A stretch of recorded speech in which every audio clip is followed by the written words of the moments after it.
Hi, I'm Joan Lok. In many Sumi-e landscape, we will have a tree of sort on the foreground. So in my next landscape workshop, I'm going to work on how to paint a pine tree. This is an example of a landscape that has trees on the foreground, and typically we'll have pine tree. So in my workshop, I'll teach you how to do that in this scale. But of course, we also want to paint a detailed pine tree so you can enhance your compositions. For example, in the workshop, I will teach you from start to finish how to do a pine tree freehand by first working on the trunk, and then the branches, and then the pine needles.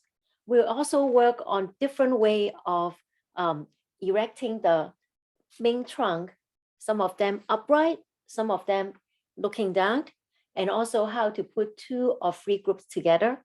And of course, we'll also work on the roots. So in my next workshop, which will be on Thursday, May 19th, I would like to see you with my landscape workshop online. Thank you. The registration is below. Bye-bye.